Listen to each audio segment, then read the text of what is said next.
క్షణికావేశంలో తీసుకున్న ఒక్క నిర్ణయం ఆ మొత్తం కుటుంబాన్నే కబళించింది.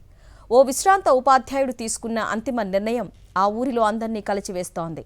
ఎలాంటి చీకు చింత లేకుండా ఉన్నారని ఊరంతా అనుకుంది.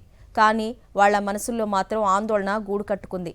ఫలితంగా రిటైర్డ్ టీచర్తో పాటు ఆయన భార్య, కొడుకు అంతా మృతి చెందారు. ఆత్మహత్య అని చెప్తున్న ఈ మరణాల వెనుక ఎన్నో అనుమానాలు తలెత్తుతున్నాయి. నెల్లూరు జిల్లాలో రిటైర్డ్ టీచర్ కుటుంబం మూకుమ్మడి ఆత్మహత్యలకు పాల్పడడం పలు అనుమానాలకు తావిస్తోంది. ఎలాంటి ఆర్థిక ఇబ్బందులు, ఇతర వివాదాలు లేని ఈ కుటుంబంలో ఒకేసారి ముగ్గురు ఆత్మహత్య చేసుకోవటం అందర్నీ కలిచివేయడంతో పాటు ఎన్నో ప్రశ్నల్ని లేవనెత్తుతోంది. సంగం మండలం దువ్వూరు గ్రామంలో భార్య రత్నావళి, కుమారుడు సాయి సుకృతుతో కలిసి ఉంటున్నారు రిటైర్డ్ టీచర్ మధుసూదన్. తమకు సంతానం లేకపోవడంతో సాయి సుకృత్ను చిన్న వయసులోనే దత్తత తీసుకుని ప్రేమగా పెంచుకున్నారు. సుకృత్ బీటెక్ చదివాడు. తిరుపతిలో ఉద్యోగం చేస్తున్నట్లు తెలుస్తోంది. అంతా బాగానే ఉందనుకున్న టైంలో మధుసూదన్ రావు కుటుంబం మూకుమ్మడిగా ఉరివేసుకుని ఆత్మహత్య చేసుకుంది.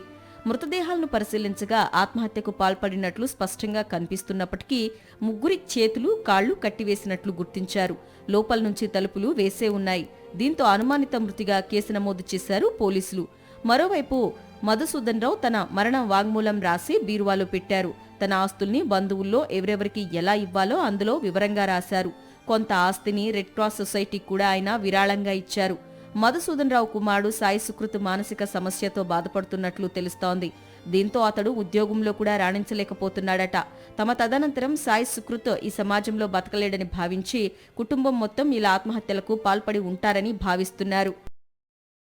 మరిన్ని అప్డేట్స్ కోసం ఛానల్ను సబ్స్క్రైబ్ చేయండి. నోటిఫికేషన్స్ కోసం బెల్ ఐకాన్ పై క్లిక్ చేయండి.